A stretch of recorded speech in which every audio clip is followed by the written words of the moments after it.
Welcome, everybody, to another episode of Tech Done Different. As always, I'm your host, Ted Harrington. And with me here today is a very special guest, a friend of mine, a fellow author, Dr. Glen Robison. He is a podiatrist, a surgeon by training and by profession, but he's also the #1 best-selling author of the book, Healthy Dad, Sick Dad: What Good Is Your Wealth If You Don't Have Your Health? Glen, I'm so psyched to have you on the show, man. Great to be here. Thank you. So I love this topic that we're going to discuss today because it's interesting on a show that's largely focused around how do we help leaders in tech, leaders in security, how do we help them think differently? Here we are to talk about health. Health is a critically important part for anybody in any profession. Obviously, you wrote a book identifying a lot of principles around what people are doing right or what they're doing wrong. And my hope is that by having you on here today, we can talk about how can all of us as professionals aspiring to, level up our own skills, our own careers, make contributions, how do we make sure that we live long enough to actually do it? So maybe you could give us the quick impetus of the book. Like, why did you write this book? I think the book started when I was young, but I didn't know it was in me. With my health complications when I was very young. I mean, at the age of 10, I was I had asthma, I suffered from asthma, and I wanted to find a cure.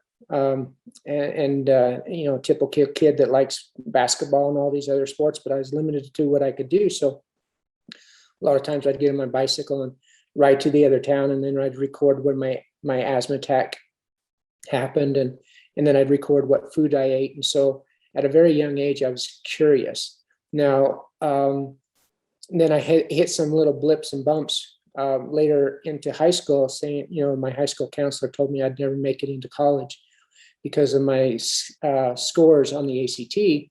And that gave me even more motivation to go as far as I could. When I got into college, I still suffered from a lot of health conditions and with particularly the asthma. I finally made it into medical school, and then that's when everything, came crashing down. Here I am in medical school. I'm going to become a doctor. I'm going to be helping people. And my health was deteriorating. I mean, I write in the book where one morning I wake up and in excruciating pain, and I go to the bathroom, I'm peeing blood. I'm like, oh man, I mean, I'm trying to think, okay, do I have cancer? What's going on here? And come to find out I had a kidney stone. And so, and working with the doctors to help me with that, there was no avenue for, okay, this is what you need to do nutritional wise. This is what you need to do health wise. And so I kept eating the way I ate, just eating to survive. Like most of us do, we don't think about, the one thing that is so important to us is our health, because if we have our health, we have joy and happiness. Mm-hmm. And so that propelled me to, one, I was wanting to know, okay, with the kidney stone and everything going on, and I talk about in the book my experiences on that, and I'm going to jump ahead into private practice. Well, not only now did the kidney stones affect me, but now I became very stiff. I wasn't exercising, lower back pain. There's one day I couldn't even get out of bed. I was just in so much pain.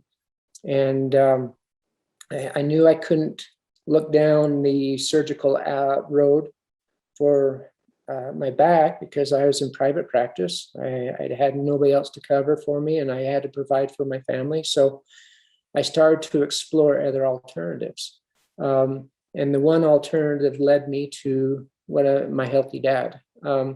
And it was kind of the most odd experience, but I heard about him. I heard what he could do, and he did fix me, I have to say, but I didn't go back to him for about a year until I was in pain again.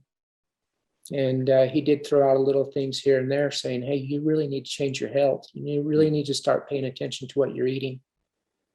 So it's really fascinating hearing you talk through your narrative here, because I think that any one of us who are ourselves not medical professionals, we probably assume that doctors know everything there is to know and treat themselves the best when it comes to health and wellness. But some of the things that stood out to me there, it sounded like maybe some of your dietary choices weren't great ones. It sounds like you weren't able to prioritize exercise and things like that. I mean, we've all heard doctors, of course, tell us to do those things.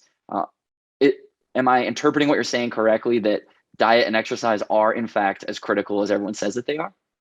Absolutely. Yeah, hands down. I think it should be the first priority. So when you met this healthy dad, tell me about this concept. Is it you had this sort of new influence in your life who helped you identify some of the principles of your health and wellness? And what was the first one, I guess, that they identified for you? So when I went and seen him, I was in pain, and you have to understand, when people are in pain, they're going to do anything they can to get out of pain. I see that in my clinic. Somebody comes into my practice and all they want to do is just get out of pain. Because when you're in pain, you can't think. And so, like in your profession, you're so attuned to what you do, but even like a stub toe or an ingrown toenail or something, that's hurting you, or an element on your body that's not right, well, that's going to distract you from your full cognitive abilities to perform your daily functions. And so when I saw him, I was like, I'm so ingrained in modern medicine. I mean, I went through a 2-year surgical residency. I'm a trained podiatrist that does surgery and helps people. And so this is an alternative treatment. But I was in so much pain that I was willing to do anything except for surgery, because I knew once you start fusing things, then you're limited to doing what you can do if it's preventable. I mean, if it's not necessary. So my first impression was, this is okay at work, but he told me, he says, you really have to change what you eat, because you're like a bag of potatoes. You're so dense. I really can't really fully work on you like I would like to. And so that's why I didn't really go back to him for a year until I ended up in pain again. So what were you eating, and what did he recommend that you change your diet to? I was eating everything that, from fast food to restaurants to, I never paid attention to the labels of the foods. I was eating, the American food, the white flours, white sugars. In medical school, I lived off of muffins and root beer floats. It was the quickest, fastest, easier way to get fuel in my body to go back and study. Grab a hamburger, fries, and soda, a Subway sandwich, and, all these just quick things to eat to give you energy. Never even had the concept of organic, never had a concept of, whole foods and real foods. So, Mexican food and burritos and just all the sorts of stuff that tastes good. I mean, it was great, but boy, was it slowly taking effect on me. What turned me when that really made me change is when my daughter, who was about 2.5, 3 years old, she stopped eating for some reason, and I couldn't figure out what was going on. I took her to the ER, I took her to a pediatrician, I took her to other doctors, and tests were run on, and they couldn't figure out. They just said mash up the potato instead of eating the whole potato. And I'm like, well, she can't eat. She's having a hard time eating. And then I recalled that I was being treated. I've been treated by this healthy dad. And I called him up. I said, hey, can you help my daughter? And he said, yeah, bring her down. And so I carried her into the room and laid her on the table. And it's amazing. Within minutes, he knew exactly what was wrong with her. And he took my little daughter and did this little manipulation technique, which he did on me and all of his other clients. But with my daughter, I'm sitting there, and when he did this technique on her, I started hearing the gurgle sounds in the stomach, and she jumped up and says, Dad, I'm hungry. And I was like, oh, well. And so we gave her some food, and I told him, I says, whatever you just did, you got to teach me. And so that changed my life. That changed my point. And so I started training with him, and it's been almost 18 years. And nutrition was the first part, even though it's not the favorite topic. It was the first thing I had to learn. And then I went into the manipulations and all that other stuff. So before we get into the manipulations, I definitely want to hear more about this. Can you give me some specifics on nutrition? It sounded like whole foods was a recommendation. If you met someone on the street and you said, here's what you got to do to make your diet a good one, what are the couple or three principles of what they should eat? So here's the great thing about what I learned, and it's a concept that's not out there yet. I eat for my body temperature, meaning, are you yin, weak, tired, cold, or are you yang, hot, warm, full of strength? And it was a concept that I was very confusing to me. But the more I learned it, the more I was like, oh, whoa. And I eat for my immune system. So if I can protect my immune system, I know I can have health. And classic example. So first of all, I eat fully organic. Everything that I will eat is organic. So there's no preservatives, there's no toxins, GMO, Roundup, all these chemicals, because chemicals is the number one factor for lowering your immune system. And if your body temperature is at 98.6, that's the ideal temperature. If it falls below that, then you're not able to make the good bacteria in your intestinal lining. And so if you are cold, weak, and tired, let's say you're a vegetarian or a vegan, and you continue to eat the salads, and you continue to eat the raw foods, well, your body temperature is going to still be low. And so your immune system is going to go down. And then if a virus comes around, it's harder to fight off. Now, if you have a strong yang constitution, which I mean, all I ate is meat and potatoes, that was a heart attack waiting to happen. So I had to change. So how do you do this? How do you eat to your temperature? Are you talking about literally measuring your body temperature to decide what to eat at that time? That's one way, but I just get up in the morning. How do I feel? Am I still cold? If I'm still cold, then I'm going to get some organic oatmeal, some blueberries, some grass-fed yogurt, and that's what I'm going to have. But I always start my day with what you call a daily detox mix. It has concentrates, trace minerals, and it has green, blue algae, red marine algae, sodium alginate, psyllium, apple pectin. These are all a mixture that I mix up, and I drink that in the morning. What it does is that it gives your liver a boost to clean up all the toxins that you've had the day before. You have to understand that even eating organic, you're still probably going to get some elements out there from various foods. They say it's organic, but you're probably getting some Roundup in your system, which raises havoc on your body. So this daily detox mix that I do really binds the toxins in your body and helps eliminate them out of your body. Sorry, that's a hard word, tongue twister. So that's what I do first thing in the morning, and then I'll wait about an hour and I'll start eating just a good breakfast, and then lunch I'll see how I am. If I'm feeling really hot and warm, then I'll grab some watermelon. But I gravitate. And so summer wise, and here in Arizona, you're not seeing me eat a steak or a hamburger at all in the summer.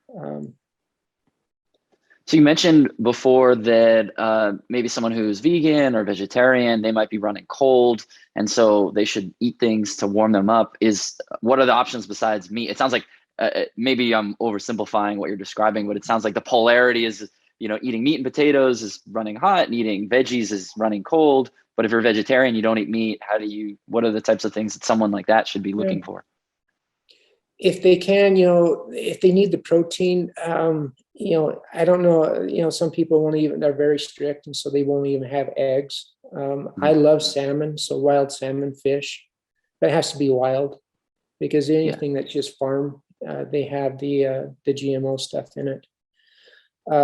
Spirulina, which is a good protein base. Um, um, Seaweed is very important. I would say, one important thing that I would say to those that really don't eat a lot of meats and all that stuff, make sure you're taking some 3 omega oils somehow, somewhere. I use red krill oil. It comes from the Atlantic Sea, and so it's at a lower sea temperature, and so one of the purest strains.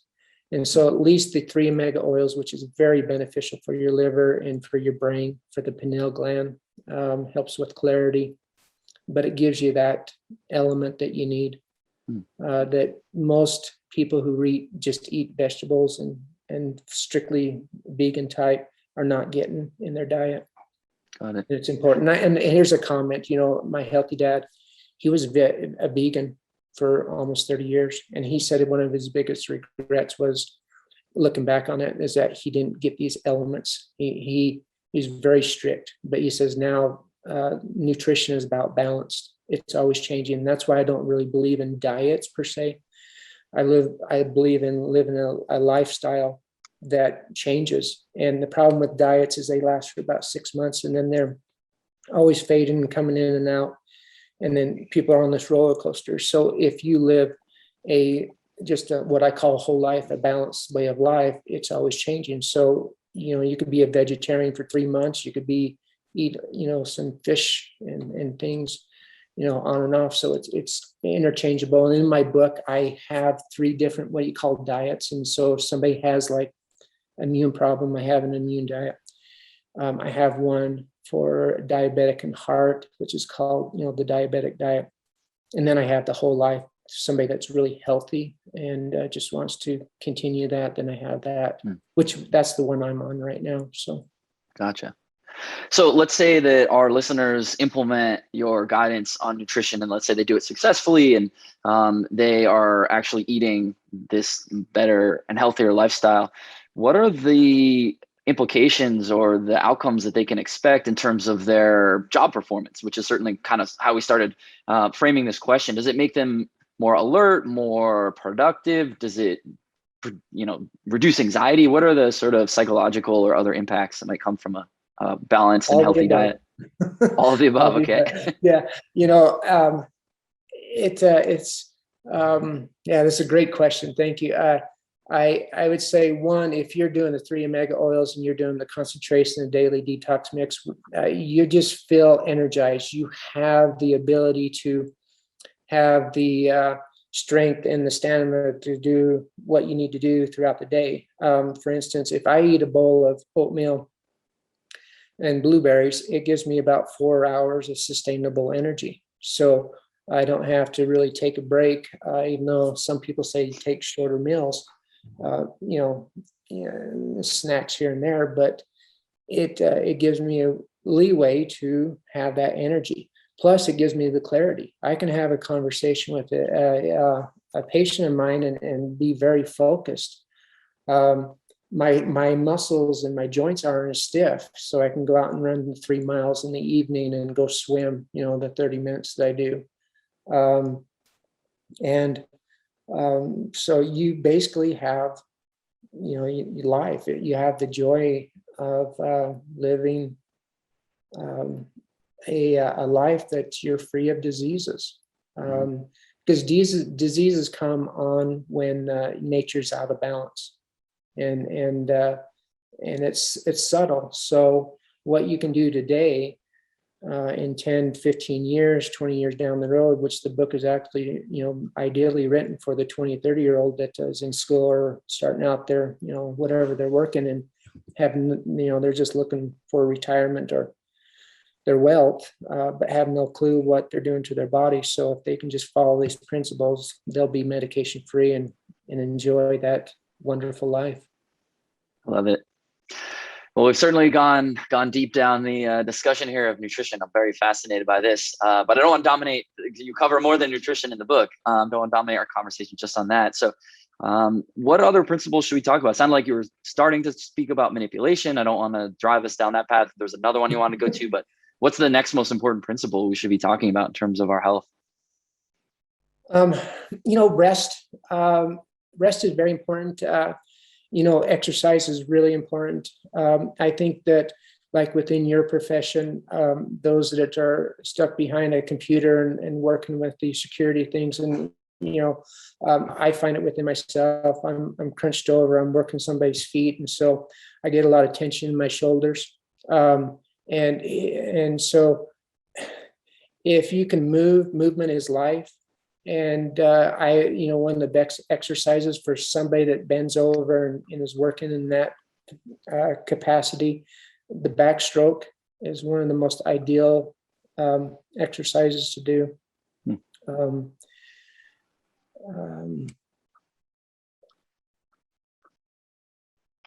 So it sounds like those are a few different areas: rest, exercise. Maybe let's break them apart. Let's talk about rest for a second. I'm sure everyone listening to this probably wishes they had more rest right now. So how do we go about doing this in terms of, I guess the first question is, what are the parameters we should be thinking about? It seems like the sort of commonly described rule of thumb or whatever is get 8 hours of sleep. Is that a real thing? Why does 8 hours matter? Should it be lower or more? Help us think about rest. I think 8 hours is important, but even more important is every hour before midnight is like having 2 hours of sleep. So if you're staying up working on a project and eating before midnight, well, one thing is that you really want to stop eating in about 4 hours before you go to bed. Well, at least midnight. So what that does is that the liver kicks in, and then about 2 o'clock in the morning, and the liver is the organ that purifies and takes all the toxins out of your body. So if you're still eating 10, 11 o'clock at night, you're overloading that liver. So if you can ideally get to bed about 9, 10, at the latest 11 o'clock at night, you're gaining an extra hour. So rest is really important. So the melatonin, the serotonin, all these other hormone things that go on in your body can repair itself. And I think the body repairs itself when it sleeps. And so rest is important. We stay up and watch TV, the blue lights, the Wi-Fi's, all these things that are just bombarding us, has an effect on our cognitive mental state. So I always turn my Wi-Fi off at night, and I don't. Usually there might be occasion where I'll eat later, but I stop eating after 7. Try to get to bed by about 9 or 10, and it's important. It goes there. There's a lot more to just eating to your health, and these other little components. Breathing's another big one too. So though the Wi-Fi comment is an interesting one. Just want to make sure I understood what the recommendation is there. Is the problem that because when your Wi-Fi is on now, there's a stream of information coming into your life, or is there something about the actual transfer of data that is Wi-Fi? I think it's the actual and you can correct me on my speech terminology, but the energy that happens in the atmosphere, especially the 5G that's being put out there, and the I don't know, it's not the radiation, but the electrical frequencies of that bombardment on your body. And so, interesting concept. They talk about the Spanish flu in the 1900s.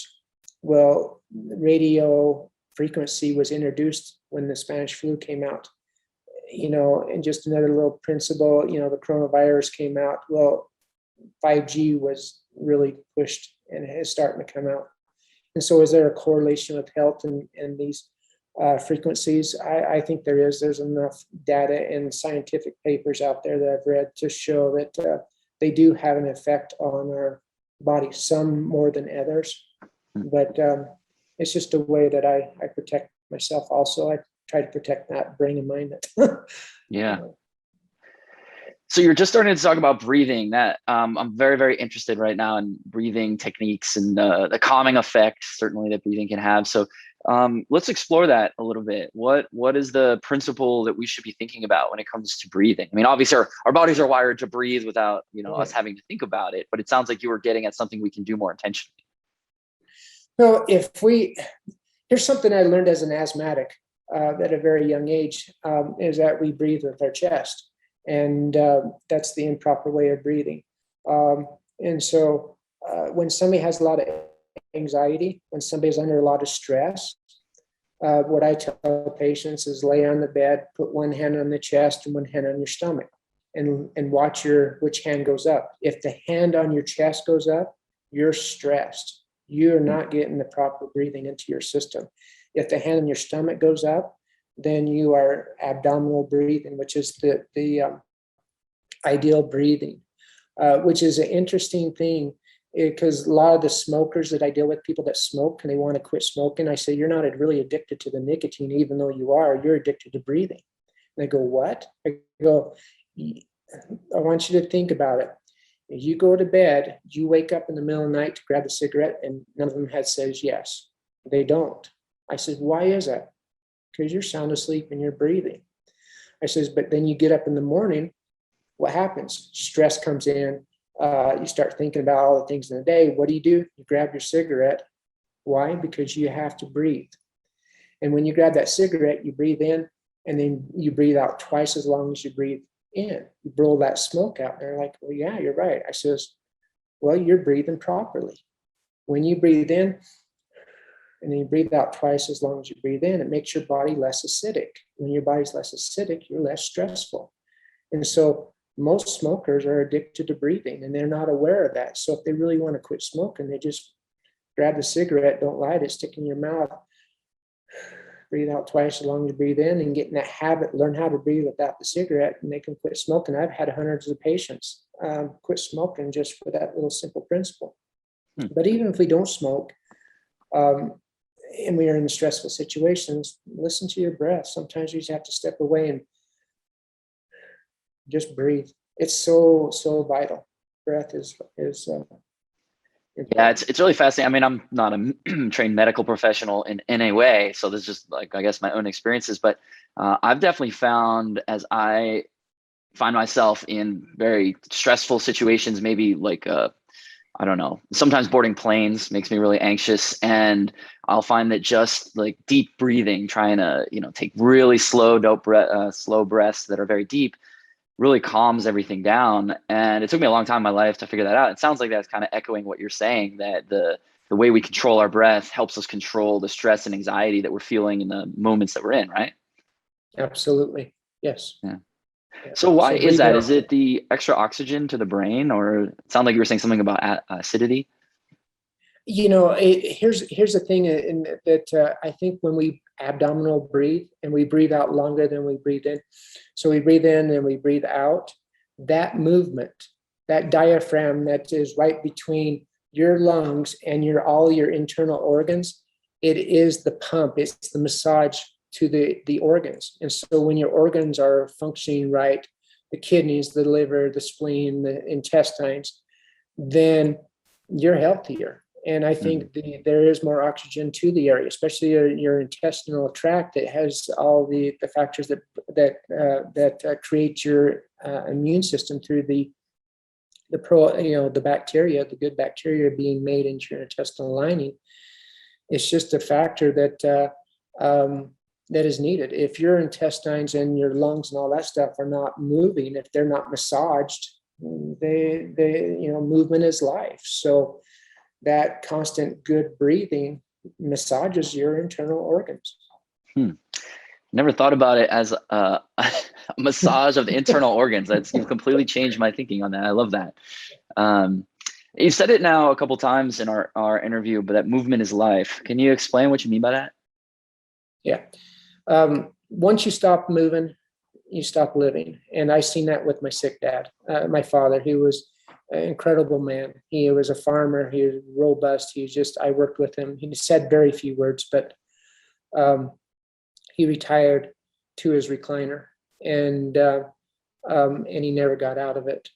And so I kept telling him, I saying, Dad, you really need to get moving. Even if you take your walker, you need to start moving. You just, go outside, get some vitamin D. You need to move. And little bit by little bit, he just stopped moving. And so, he passed away when I was finishing the book. But within my own self, a dense bag of potatoes that I still was called.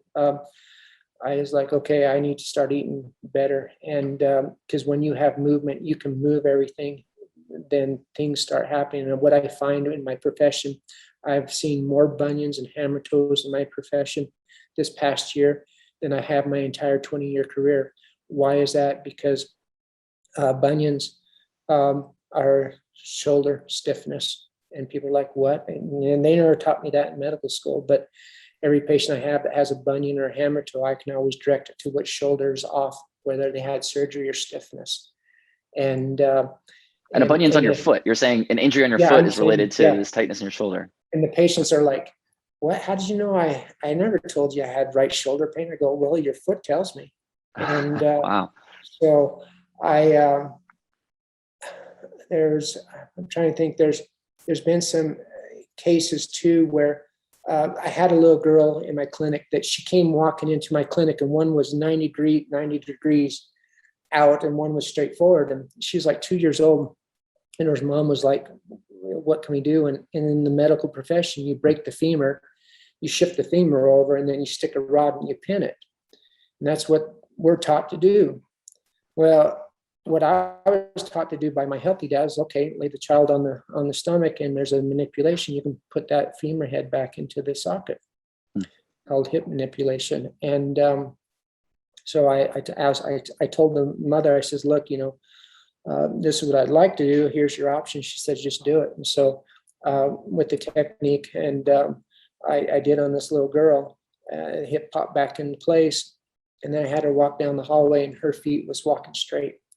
Wow. And I followed up with her a couple of weeks later, still walking straight. A year later, she came in and gave me a big hug, 3 years old now, and she's still walking straight. And here's something about the hip. If the hips are off and they're not tracking right, you get constipation. And if you get constipation, that backs up the immune system. And then your health goes down. And there's a lot of people out there that say they say they have lower back pain, but a lot of it's with the hip not tracking right.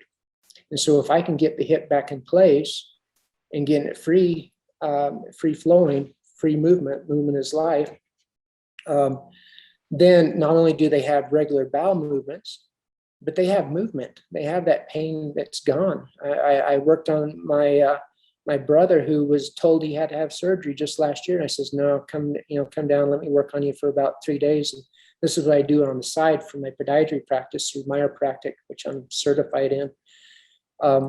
And there's some aggressive stretching and some special tables I use to decompress his lower back, which happened to me. And, take these bulge discs, these that are compressed, and I can get him open, and then I put his hip back in place. And the guy's like, he's in his 20s now. He's just up and down the mountains. He's golfing, and he has life.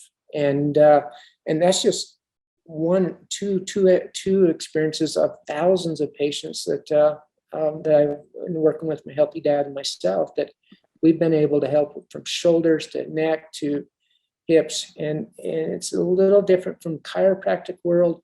They're fantastic in ways, but there's just unique situations that I've trained in. And that's an episode for the second book, which I'll be talking about. I mean, that's where I get excited about, because it just whole nother world to medicine. Yeah. That's awesome, man. Well, I'm so excited. I mean, as we run out of time here and wrap up, I'm just so excited that you shared all these principles with us. I know that the kind of people who are sort of in the orbit of this show are constantly looking for new ideas and techniques that help them level up their career, level up their profession, sort of buck the conventional wisdom. And I think the way you've helped us think about health and wellness is going to help a lot of people. So as we wrap up, is there any parting wisdom that you wanted to share? Anything that we didn't talk about that you want to make sure gets expressed before we finish? I would just say that if I can be the example of what not to do, then those that are out there listening, and don't take your health for granted. Look at the labels, look at the ingredients, listen to your body temperature, and movement, and exercise. Don't strain, but go out for a walk. Get the vitamin D in you. There's 3 omega oils, and just pick up the book. There's a lot of information in there. There's so much information. That's 15 years of straight studying with this man that has become my mentor, just in nutrition. So a lot of important information in there that I wish I could share all of it in there, but neat principles. But I'm here to help, and that's my mission, to get people out of pain. So I love it. All right, man. Well, thank you so much for spending time with us here together today. Dr. Glen Robison, podiatrist, surgeon, and #1 bestselling author of Healthy Dad, Sick Dad. Thank you so much, man. Thank you. And for everyone else listening, if you want to learn more about other episodes or request to appear yourself, just go to tedharrington.com/podcast, and we'll catch you next time.